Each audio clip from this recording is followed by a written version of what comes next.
High বন্ধুরা, দেখো আমি আজকে একটা ইলিশ মাছ এনেছি। তো ইলিশ মাছটা রান্না করছি। এর মধ্যে আমি দিয়েছি সেটা সর্ষে বাটা দিয়ে করেছি। আগের দিন আমি শুধু মশলা দিয়ে করেছিলাম, তো আজকে সর্ষে বাটা দিয়ে করছি। একটু কাঁচা লঙ্কা দিয়েছি আর জিরে, ধনে আর হচ্ছে সাদা সর্ষে বাটাটা দিয়েছিলাম, আর একটু কাশ্মীরি লাল মির্চও দিয়ে দিয়েছিলাম।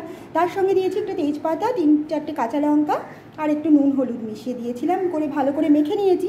মেখে নেওয়ার পরে এই যে তারপর আমি এইভাবে রয়েছি, তো এইভাবে করে নিয়েছি। করে নেওয়ার পর এখন এইরকম ভিডিওটা আমি এখন এটা দেবো।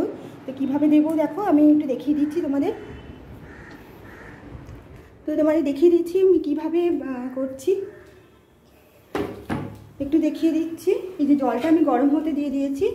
ইলিশ মাছটা সব ধরনের দিয়েই ভালো লাগে, দই ইলিশ, সর্ষে ইলিশ কিংবা ইলিশ মাছ ভাজা কালো জিরে ফোড়ন দিয়ে বেশ ভালোই লাগে। এমনি যে যদি প্লেন ঝোল করা হয় আলু টালু দিয়ে, তো সেটাও ভালো লাগে। কিন্তু আমি আজকে এই ভাপাটাই করছি, কারণ আমাদের বাড়িতে না ভাপাটাই বেশি মানুষ পছন্দ করে, তো তার জন্য আমি দিলাম।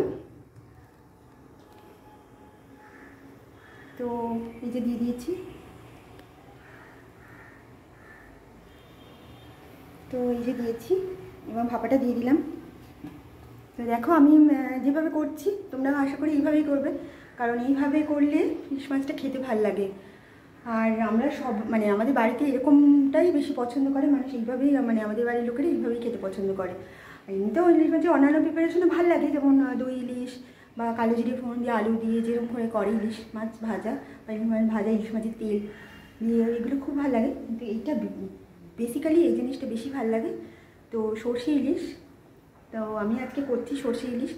তোমরা কারা কারা পছন্দ করো। আর আমি একটু ইলিশ মাছের মাথা দিয়ে ডালও করেছি, আর একটু কচু শাক কালকে রেখে দিয়েছিলাম, তো ওটার মধ্যে একটু দিয়েছি, সেটাও আমি ওইভাবেই করেছি।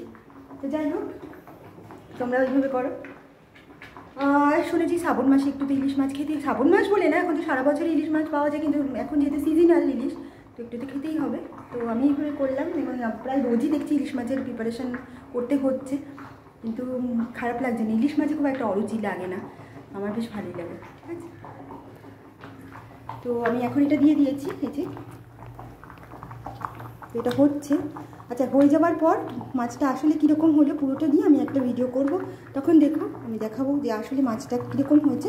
তো পরবর্তী ভিডিওতে দেখার জন্য চোখ রাখতে হবে যে মাছটা হয়ে যাওয়ার পর কীরকম হয়েছে।